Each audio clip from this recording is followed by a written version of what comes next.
Hi everyone, I'm Dr. Miri Kulshrestha from Erudite Classes and I'm back with the new topic in electrochemistry, and the topic of today is Colrausch law or the law of independent migration of ions. So let us start with the topic, but before that we have to recall one thing. What we have to recall is कि जब हम लोग पढ़ रहे थे lambda m का change with concentration, मतलब हम लोगों ने लास्ट वीडियो में पढ़ा था, लास्ट लेक्चर में मैंने आपको बताया था कि molar conductivity of an electrolyte changes on dilution. जब भी हम किसी भी इलेक्ट्रोलाइट में पानी डालते हैं, उसको डाइल्यूट करते हैं, तो उसका मोलर कंडक्टिविटी चेंज होता है।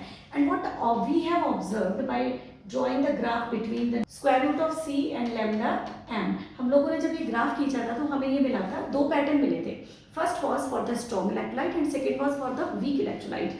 सो स्ट्रॉन्ग इलेक्ट्रोलाइट के लिए आई होप आपको याद होगा कि हमारा जो कर्व था वो इस तरीके से जा रहा था, तो that curve was not showing so much difference in the molar conductivity, क्योंकि आपका ऑलरेडी इसका मोलर कंडक्टिविटी काफ़ी हाई था because the electrolyte is strong. जबकि जब हम लोगों ने वीक इलेक्ट्रोलाइट के लिए खींचा था कर्व, तब आपका इलेक्ट्रोलाइट में जैसे जैसे आपने कंसंट्रेशन कम किया था, the change in the lambda M molar conductivity was to a great extent. लेकिन ये ग्राफ कभी भी वाई एक्सिस को क्रॉस नहीं कर रहा था, मतलब आप इसको एक्स्ट्रापोलेट करके स्ट्रॉन्ग इलेक्ट्रोलाइट के लिए, सपोज इट वाज KCl, तो KCl के लिए जो ग्राफ आ रहा था वो स्ट्रेट लाइन था, और उसको एक्स्ट्रापोलेट करके आप इसके लिए लिमिटिंग मोलर कंडक्टिविटी को कैलकुलेट कर सकते थे। ये हमने लास्ट वीडियो में पढ़ लिया था। यानी अगर आपको किसी भी इलेक्ट्रोलाइट की विच इज स्ट्रॉन्ग इलेक्ट्रोलाइट, आपको उसकी मोलर कंडक्टिविटी या limiting molar conductivity which is the conductivity at the infinite dilution, खूब सारा पानी मिलाने के बाद की कंडक्टिविटी कैलकुलेट करनी है, तो concentration at the concentration zero, ये देखिए यहाँ पे जीरो कंसंट्रेशन पर maximum conductivity you can calculate by the extrapolation of the graph for strong electrolyte. लेकिन weak electrolyte like acetic acid अगर हम ले लें, वीक इलेक्ट्रोलाइट के लिए ये जो चेंज हो रहा था वो इस तरीके से जा रहा था ग्राफ में, and it was parallel to the Y axis. इसका मतलब ये हुआ कि हम एक्स्ट्रापोलेशन करके लैम्डा नॉट एम की वैल्यू यानी इनफाइनाइट डाइल्यूशन पर मैक्सिमम मोलर कंडक्टिविटी हम कैलकुलेट नहीं कर सकते by using this graph. So that was the limitation we came across. हमें पता चला कि हम लोग लैम्डा नॉट एम यानी limiting molar conductivity strong electrolyte का तो कैलकुलेट कर सकते हैं, बट वीक इलेक्ट्रोलाइट के लिए वी कैन नॉट कैलकुलेट। तो अब हमें क्या करना है? Now this law is going to tell you how to calculate. It is going to help you to find out how to calculate the molar conductivity, limiting molar conductivity of the weak electrolyte using the molar conductivity of the strong electrolyte which are containing common ions। तो एक combination अगर आपको मिल जाए और उनकी अगर आपको molar conductivity पता हो, उसकी हेल्प से आप weak electrolyte की को मोलर कंडक्टिविटी कैलकुलेट कर सकते हैं, या फिर अगर आपको इंडिविजुअल आयंस की कंडक्टिविटी मोलर कंडक्टिविटी पता है तो उससे भी you can calculate the molar conductivity, limiting molar conductivity of the weak electrolyte. But before going to that topic in detail, हम पहले से समझ लेते हैं what is the law. So what the law says, Colrausch law says that limiting molar conductivity of an electrolyte can be expressed, कैसे express कर सकते हैं, as the sum of the individual contribution of the ions, that is cations and anions of that electrolyte। यानी किसी भी electrolyte की molar conductivity, limiting molar conductivity को आप एक्सप्रेस कर सकते हैं उसके दोनों आयंस की कंट्रीब्यूशन का सम के बराबर।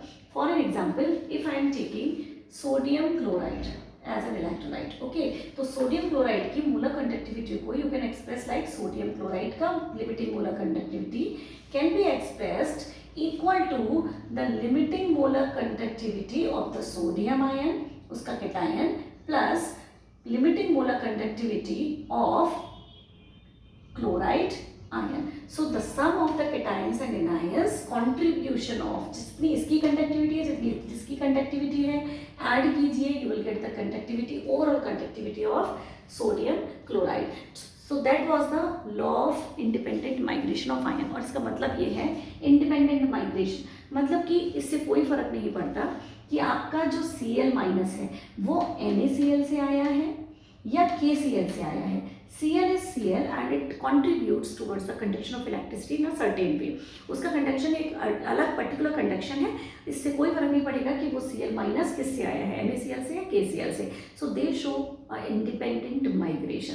तो इनका अपना एक इंडिविजुअल माइग्रेशन होता है। तो अगर आपको इसका कंडक्टिविटी आपको दिया हुआ है, इसका कंडक्टिविटी आपको दिया हुआ है, दोनों को सम कीजिए, you will get the conductivity of sodium chloride. Same way if I am doing this for the barium chloride, तो अगर मैं बेरियम क्लोराइड के लिए निकालती हूँ तो the conductivity, molar conductivity, limiting molar conductivity of the BaCl2, इसको हम कैसे कैलकुलेट करते हैं? It is the sum of the conductivity lambda naught m of barium ion plus conductivity of Cl minus, but as you can see here there are two Cl minus, तो दो Cl minus है तो there will be two ions will be contributing, तो twice of the lambda naught m of Cl. So you just take care that the how many ions are being released by that particular electrolyte, that also has to be taken care of. Same way अगर मैं इसी चीज को use करती हूँ for the aluminium bromide AlBr3, तो aluminium bromide के लिए कंडक्टिविटी कैसे लिख सकती हूँ? AlBr3 equals to lambda naught m of aluminium ion plus 3 lambda naught m of Br minus ion, lambda naught m. So this is the way you can calculate the conductivity, limiting molar conductivity of the electrolyte if you know the conductivity of the individual ions. So this is what called Colruyt law या law of independent migration of ions. For an example, एक छोटा सा question करके देखते हैं तो अब आपको समझ में आ जाएगा how you are going to deal with this. So the question is, which is given in the NCERT. So here is the question with me, and the question is giving you lambda naught m, यानी कि limiting molar conductivity of the magnesium ion you are given, limiting molar conductivity of the chloride ion you are given, and you are asked to calculate the limiting molar conductivity of the magnesium chloride. तो बस करना क्या है कि limiting molar conductivity of magnesium chloride MgCl2 can be written as the sum of the contribution of both the ions. So this is lambda naught m of Mg plus 2 ions plus lambda naught m of Cl minus ion, and just because this magnesium chloride is going to furnish MgCl2 like Mg plus 2 and 2Cl minus, तो ये आपका 2 से multiply हो गया. So what will be the molar conductivity? The 106.0 Siemens centimeter square per mole plus 2 multiplied by 78.1 Siemens centimeter square per mole, and just simply add it and you will get the molar conductivity of the magnesium chloride electrolyte. I hope it is very simple and it is clear to you that it will help us to calculate the molar conductivity, limiting molar conductivity of any electrolyte if you know the conductivity of the individual ions present in that electrolyte. Clear है? Now one important thing here is, जो कि काफ़ी important है for the exam purpose. अगर Colruyt law आता है तो ये एक छोटी सी numerical के साथ आता है. 1 mark for the Colruyt law, what is the statement, and 1 mark का आपको आएगा question. तो दोनों चीज़ें साथ में आती हैं and it carries 2 marks together. तो मेक श्योर कि आप जो अब मैं कराने वाली हूँ उसको काफ़ी ध्यान से देखें, क्योंकि ये तो काफ़ी सिंपल था. आपको दोनों आयंस का कंडक्टिविटी दिया है, आप उसको मोलर कंडक्टिविटी को ऐड करेंगे, you will be getting the answer. But it is not that simple कि आपको ये वाला क्वेश्चन आएगा. ये तो बस just to make you understand कि आपको समझ में आ जाए कि हम कैसे ऐड करने वाले हैं. But now we are going to discuss the very important part of this Colruyt law, and that is कि can we calculate the molar conductivity, limiting molar conductivity of an electrolyte. अगर आपको कोई ions के individual ions की conductivity नहीं पता है, क्या कुछ ऐसा तरीका हो सकता है कि हमें किसी की पता है तो उससे किसी नॉन इलेक्ट्रोलाइट की कंडक्टिविटी को यूटिलाइज क्या हम कर सकते हैं to find out the conductivity of the weak electrolyte. तो ये हम एप्लीकेशन करेंगे of this Colruyt law. So considering that कि कोई भी आयन कहीं से भी आया हो इससे कोई फर्क नहीं पड़ता, because it's ion is showing its own individual conductivity, independently they migrate. ठीक है, सो लेट अस सी एक एग्जाम्पल देखते हैं and we'll understand what I am trying to say. For example, if you are given the lambda naught m of HCl, lambda naught m of NaCl, lambda naught m of CH3COONA, sodium acetate. तो ये तीन जो आपको compounds दिख रहे हैं, these electrolytes are strong electrolytes. HCl strong acid, sodium chloride strong, this is again strong. All of them are strong electrolyte और strong electrolyte का conductivity, molar conductivity we can calculate using the graph, जिसमें आपका straight line graph आएगा, आप extrapolate करेंगे और limiting molar conductivity आपको मिल जाएगी।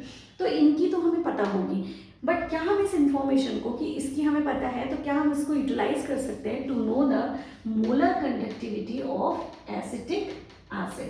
So actually in this question you are supposed to calculate the limiting molar conductivity of the acetic acid using the limiting molar conductivities of these three electrolytes which are strong in nature. तो इसको हम कैसे use करेंगे that we'll see. तो चलिए शुरू करते हैं। मैंने सबकी कंडक्टिविटीज लिख दी हैं यहाँ पे। So these are the limiting molar conductivities of the strong electrolyte, जो हमें कैलकुलेट करके पता लग सकती हैं by using the graph, extrapolate करके ग्राफ को। लेकिन इसकी conductivity, molar conductivity, limiting molar conductivity हमें पता लगानी है। शुरू करें। तो इसकी limiting molar conductivity we know that according to Kohlrausch law lambda naught M of acetic acid, क्या लिख सकते हैं हम लिख सकते हैं lambda naught M of CH3COO minus plus lambda naught m of H plus, ठीक है, ये कर सकते हैं हम। तो this is what Kohlrausch law tells us. अब इस इंफॉर्मेशन को आप कैसे यूटिलाइज करने वाले हैं? Actually we are going to find out कि इन दोनों आयंस के अलावा इनमें कौन से ऐसे आयंस है which we don't require in our equation, और उन आयंस को आप ऐड करके माइनस करेंगे। फॉर एन एग्जाम्पल, इस CH3COOH में मुझे H चाहिए बट Cl नहीं चाहिए, तो I am going to highlight this, ठीक है, ये नहीं चाहिए मुझे, मैं यूज कर देती हूँ red pen. So this ion I don't want, है ना, ये हाईलाइटेड आयन मुझे नहीं चाहिए, इसमें मुझे ये और ये दोनों नहीं चाहिए, इसमें मुझे सोडियम आयन नहीं चाहिए। So you just highlighted the ions. कौन से आयन निकल के आए? एक तो आया sodium plus which you don't want in your equation, क्योंकि वो आपकी इक्वेशन में है ही नहीं, क्योंकि इक्वेशन आपको बोल रही है CH3COO एंड H प्लस। दूसरा आपको चाहिए Cl माइनस आयन, जो आपको एक्चुअली नहीं चाहिए, Cl माइनस आयन। तो first of all you have to do what, you have to see which electrolytes are given and in these electrolyte कौन से ions you don't require for the calculation। तो इस पूरे compound, इस compound में कहीं भी NaCl नहीं है, तो I don't want these ions in the equation। उसके अलावा जितने आयंस हैं उनका कंडक्टिविटी को हम यूटिलाइज करने वाले हैं। तो सबसे पहले फाइंड आउट किया NaCl, तो अब इन दोनों आयंस को आप ऐड करके माइनस कीजिए। For an example, molar conductivity of Na plus, अब जैसे ही मैंने इसे ऐड किया मेरा इक्वेशन चेंज हो गया।